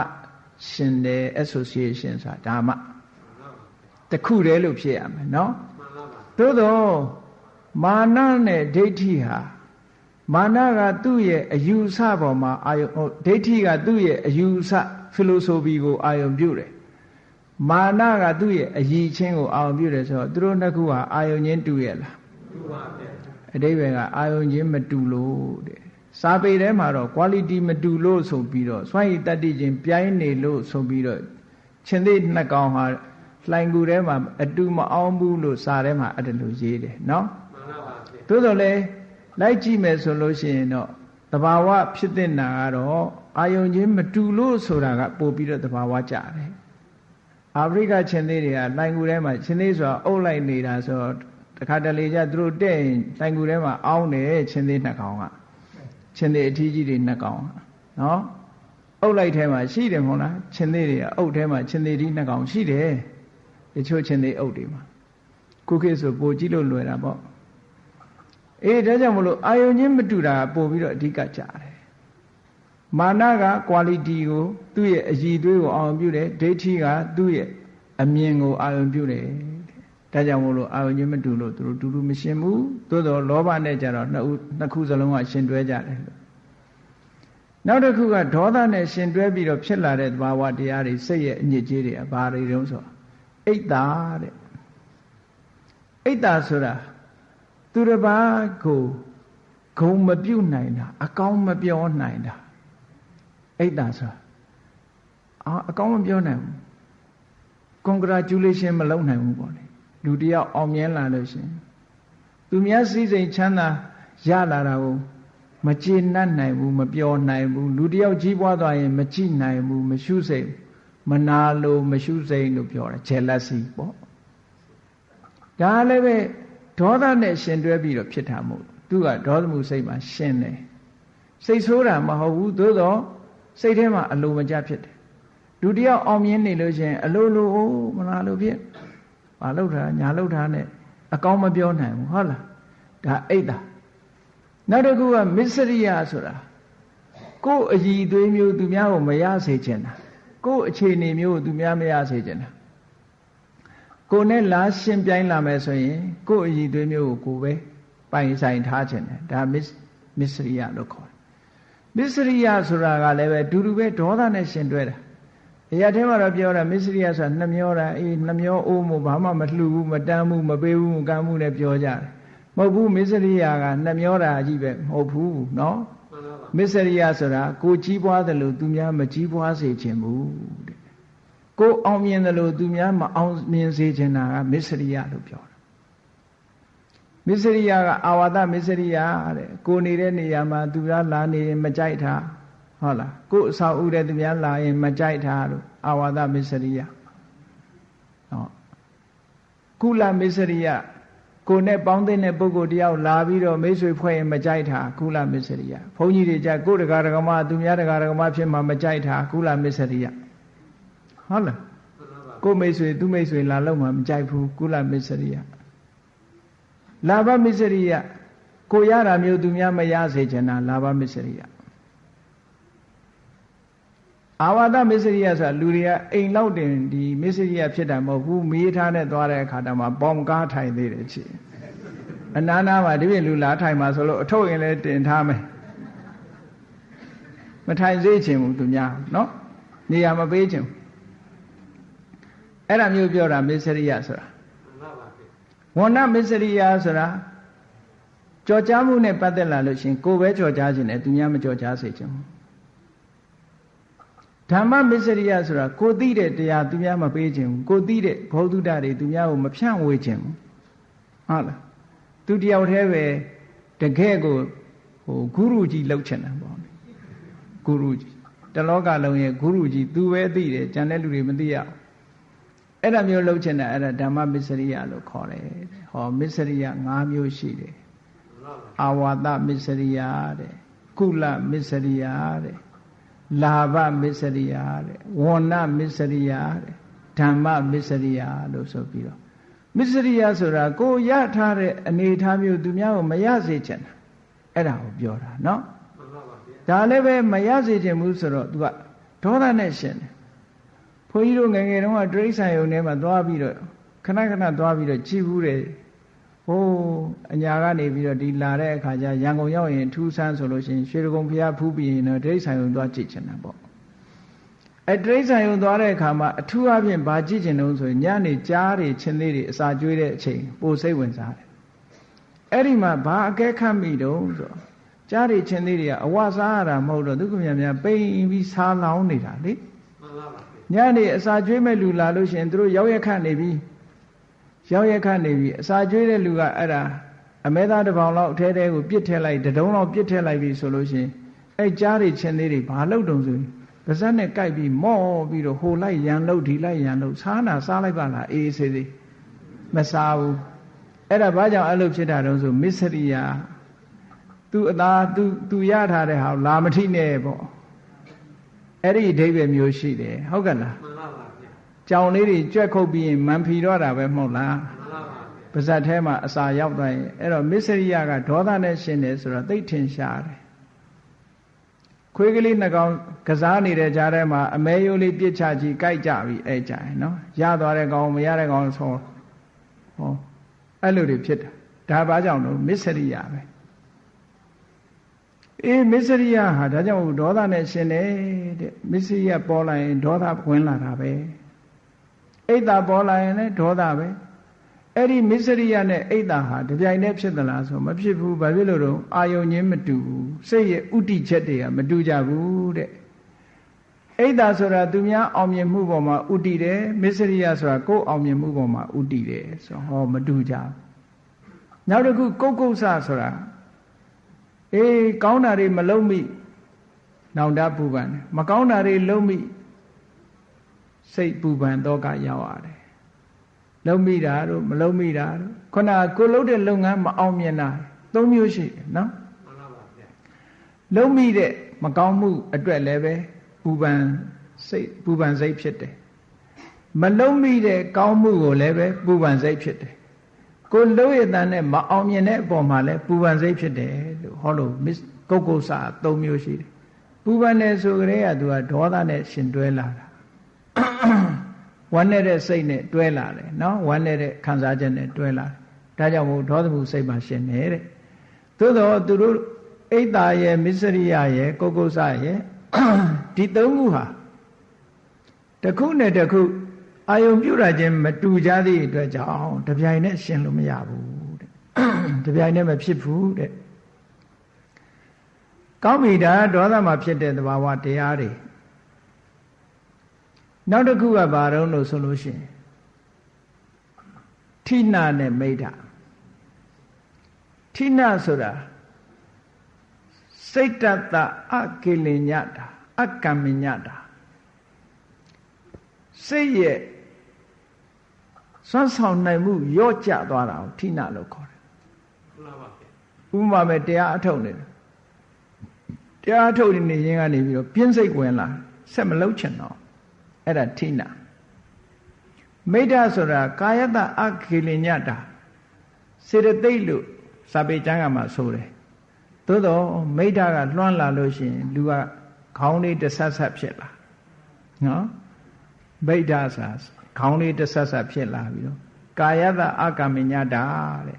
ကာယကိုဝေဒနာတင်ညာသင်္ခါရလို့ဆိုတဲ့စေတသိက်အစုကိုကောက်တယ်လို့ဓမ္မသင်္ကနီပါဠိတော်မှာဒီလိုဟောပါတယ်သို့တော့တစ်ဖက်ကကြည့်မယ်ဆိုလို့ရှိရင်ခေါင်းတဆက်ဆက်ဖြစ်လာတာလည်းပဲဒါမိဒ္ဓရဲ့စွမ်းဆောင်မှုကြောင့်ပဲเนาะငိုက်လာတယ်ပေါ့ဗျာငိုက်လာရင်မကဘူးဟောတာလူကြားထဲမှာဟန်မလုံးနိုင်တော့ဟန်လုံးနိုင်တာတော့တစ်ခါတစ်ခါယောဂီပုဂ္ဂိုလ်တွေကထိုင်ရင်အိတ်တက်တယ်ဘယ်လိုလေ့ကျင့်ထားတယ်တော့မသိဘူးဌိနမိတ်္တကအဲ့တရားထုတ်တဲ့ချိန်မှာပိုးဝင်လာတတ်တယ်သူ့ကိုလည်းစိတ်ရဲ့အညစ်ကြေးတဲ့ဘာလို့လဲဆိုအသိဉာဏ်ကိုတောက်ပြောင်အောင်မဖြစ်စေနိုင်ဘူးစိတ်ကိုလွှမ်းမိုးထားတဲ့အညစ်ကြေးတစ်ခုပဲနောက်ဆုံးတစ်ခုကတော့ဝိသိကိစ္စလို့ခေါ်တယ်ဝိသိကိစ္စဆိုတာတန်တရားဖြစ်နေတာတန်တရားဖြစ်တယ်ဆိုတဲ့နေရာမှာသူကအကန့်အသတ်ရှိတယ်ဖယားနဲ့ပတ်သက်ပြီးအကန့်အသတ်ဖြစ်တန်တရားဖြစ်တယ်တရားနဲ့ပတ်သက်တဲ့အကန့်တန်တရားဖြစ်တယ်အိုး2500ကဂေါရမဖယားပွင့်နေဆိုတာဟုတ်ကဲ့လားဒီတရားတွေဟောထားခဲ့တယ်ဖယားဟောတယ်ဆိုတာရောဘယ်သူသိတော့ဟုတ်ကဲ့လားစသဖြင့်တန်တရားတွေဖြစ်လာတယ်ဒွိဟတွေဖြစ်လာအဲ့ဒီတန်တရားဒွိဟတွေကအကောင်းဘက်ကိုဥမဆောင်ဘူးတဲ့အဆိုးဘက်ကိုရောက်သွားစေနိုင်တယ်ပေါ့ဒါကြောင့်မို့လို့သူကလည်းစိတ်ရဲ့အညစ်အကြေးတစ်ခုပဲတဲ့ဟုတ်သလားမဟုတ်သလားတွေးနေတာနဲ့သူကဘာအကျိုးမှမရလိုက်ဘူးအေးဝိသိကိစ္စရှိတဲ့နေရာတော့ရှိတဲ့နေဘယ်လိုနေရာတော့ဆိုရင်အေးဒါမှန်လားမမှန်လားဆင်ញင်စဉ်းစားတဲ့ဝိသိကိစ္စမျိုးဒါပฏิရူပကလို့လေဒီဆရာတော်ကြီးကသုံးတယ်ဝိသိကိစ္စအတုတဲ့နော်နိဝရဏဖြစ်တဲ့ဝိသိကိစ္စကြတော့စိတ်ကိုပိတ်ဆို့တတ်တယ်အသိဉာဏ်တွေနည်းသွားအောင်လုပ်တတ်တယ်ဝိသိကိစ္စကနိဝရဏထဲမှာပါလို့စိတ်ကိုဆုတ်ပိတ်ထားဆုတ်ပိတ်ထားပြီးတော့အသိဉာဏ်တွေကိုအားပြော့သွားအောင်လုပ်တယ်ဒါကြောင့်မို့အဲ့ဒီဝိသိကိစ္စမျိုးကတော့လက်မခံရဘူးအရာထဲမှာပြောတဲ့တခါလေးဝိသိကိစ္စများတယ်ဆိုတာအတွေးတွေများနေတာကိုပြောတာမဟုတ်သေးဘူးအဲ့ဒါနော်ဝိသိကိစ္စဆိုတာတန်တရားတွေရှိနေတာမဝေခွဲနိုင်ဘူးဟုတ်သလားမဟုတ်ဘူးလားငါတရားထုတ်နေတာမှန်ရလားမမှန်ဘူးလားဆိုတဲ့အတွေးတွေဝင်ပြီးတော့မဆုံးဖြတ်နိုင်မဲနဲ့တွေ့ဝေးတဲ့သဘောတွေဖြစ်နေတာကိုပြောတာနော်အေးကောင်းပြီအခုပေါင်းလိုက်တဲ့အခါကျတော့ကြည့်စိတ်ရဲ့အညစ်အကြေးဟာ14မျိုးတဲ့ဒါစိတ်ရဲ့အညစ်အကြေးတွေပြန်ပြီးတော့ခြုံပြောရမယ်ဆိုရင်မောဟရဲ့အာဟိရိကရဲ့အနုတ္တပရဲ့ဥဒိစ္စရဲ့အမှန်မသိတာရဲ့မရှက်တာရဲ့မကြောက်တာရဲ့ပြန့်လွင့်တာရဲ့ဟောဒီသဘောတွေကအကုသိုလ်ဖြစ်တိုင်းအကုန်ပါတယ်တဲ့အကုသိုလ်စိတ်12ခုလုံးနဲ့ရှင်တွဲတယ်လို့ဒီလိုပြောတာလောဘရဲ့ဒိဋ္ဌိရဲ့မာနရဲ့လူချင်တာရဲ့အမြင်မှားတာရဲ့ကိုယ်ရည်တွေးပေါ်မှာမန်တက်တာရဲ့အဲ့ဒီသုံးခုကလောဘစိတ်မှာရှင်ပြီးတော့ဖြစ်ပါတယ်တဲ့ဒေါသအိတ်တာမစ္စရိယဂုတ်ကုသစိတ်ဆိုးတာရဲ့မနာလိုတာရဲ့ဝန်တိုတာရဲ့နော်ဝန်တိုတာရဲ့နောင်တပူပန္နာရဲ့ဟောဒီသဘောလေးခုကတော့ဒေါသနဲ့ရှင်တွဲပြီးတော့ဖြစ်တတ်တဲ့သဘောလေးတွေပါတဲ့ဌိနရဲ့မိဋ္ဌရဲ့ဆိုတာကလောဘနဲ့လည်းရှင်တွဲတတ်တယ်ဒေါသနဲ့လည်းရှင်တွဲတတ်တယ်ဝိသိကိစ္စဆိုတာကြတော့မောဟနဲ့ပဲရှင်တွဲတယ်အားလုံးဒီသဘာဝတရားတွေဟာစိတ်ကိုညစ်ပေစေတတ်လို့စိတ်ရဲ့အညစ်အကြေးတွေပြတာဖြစ်ပါတယ်ထိုစိတ်ရဲ့အညစ်အကြေးတွေပျောက်အောင်မြတ်စွာဘုရားပေးထားတဲ့နိလန်းအတိုင်းကျင့်ကြံကြုတ်ကိုအထောက်ကြမယ်ဆိုလို့ရှိရင်ဒီစိတ်ရဲ့အညစ်အကြေးတွေဟာလျှော်ဖို့ပြစ်လို့ရတဲ့အရာတွေကြီးပါပဲတဲ့ဟုတ်ကဲ့လားလျှော်ဖို့ပြစ်လိုက်လို့ရှိရင်ဖြူစင်တဲ့အရာတွေရလာပါလိမ့်မယ်တဲ့အေးဒါကြောင့်မလို့ဒီကနေ့စိတ်ရဲ့အညစ်အကြေးတွေကိုအကျဉ်းချုပ်ပြီးတော့သိတာအောင်ဟောပြောတဲ့ဖြင့်ကကြတော့ဒီအညစ်အကြေးတွေကိုဘာနဲ့လျှော်မလဲဆိုတဲ့အဲ့ဒီလျှော်ရမယ့်အည်အသွေးလေးတွေစိတ်ထဲမှာရှိသေးတယ်အဲ့ဒါလေးတွေကိုထူထောင်ပြီးတော့လျှော်ရမှာဖြစ်တယ်တဲ့ဒါကြောင့်မလို့ဒီကနေ့ဘုရားမြတ်စွာရဲ့အဘိဓမ္မာဒေသနာမှာပါတဲ့စိတ်ရဲ့အညစ်အကြေးများဖြစ်တဲ့အကုသိုလ်စေတသိက်14ခုကိုအားလုံးလေ့လာသဘောပေါက်ကြလို့မိမိရဲ့တဏ္ဍာမှာအခုဒီလိုအညစ်အကြေးတွေမဖြစ်အောင်တတိထားပြီးတော့ရှောင်ကျဉ်ကြဖို့ထိုတတိထားပြီးတော့ရှောင်ကျဉ်ပြီးဒီအညစ်အကြေးတွေမဖြစ်အောင်ဖြစ်ပေါ်လာပြီဆိုရင်လည်းပဲတန်ရှင်းစင်ကြယ်သွားအောင်လုပ်ပြဖို့မမေ့ဖို့ဒါကြောင့်မို့မြတ်စွာဘုရားထိုထိုသုတ်တန်တွေမှာလည်းပဲအကုသိုလ်တွေကိုမိမိစိတ်ထဲမှာမဖြစ်စေနဲ့စိတ်ကိုမညစ်နွမ်းစေနဲ့လို့ဒီလိုဟောခဲ့တာဖြစ်ပါတယ်နော်စိတ်ထဲမှာပေါ်တဲ့အညစ်အကြေးကစိတ်နဲ့ပဲဆေးကြောရတယ် ရေကြောင့်ဖြစ်တဲ့ညွန်ကိုရေနဲ့ပဲပြန်ဆေးရတယ်လို့ပဲစိတ်ထဲမှာဖြစ်တဲ့ဟောဒီစိတ်ထဲမှာပေါ်တဲ့ဒီအညစ်အကြေးတွေကိုလည်းစိတ်နဲ့ပဲပြန်ပြီးတော့ဆေးကြောလို့ရပါတယ်တဲ့ဒါကြောင့်မို့လို့ဆေးကြောနိုင်တဲ့စိတ်တွေကိုဆက်လက်လေ့လာခြင်းဖြင့်အညစ်အကြေးများကိုကိုယ်စီကိုယ်ငှဆေးကြောနိုင်ကြပါစေကုန်သတည်း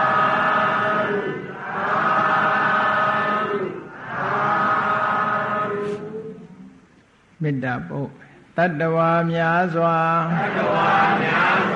ဘေးရန်ကွာ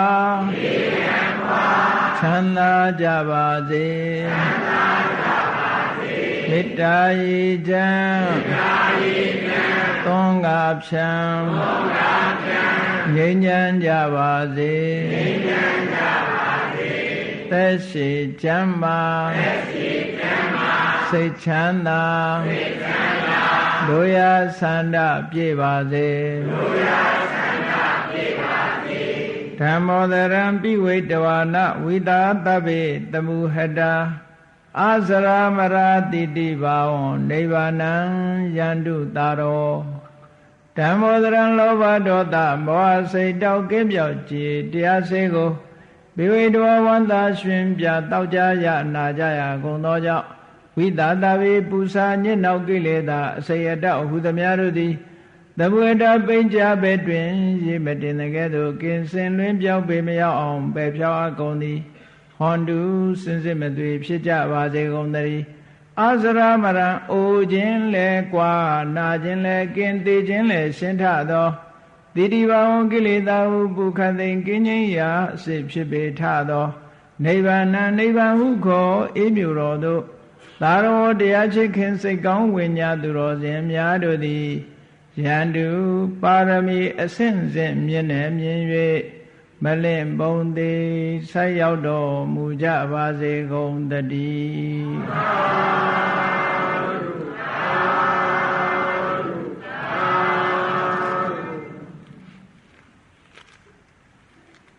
မြောက်ဝဲ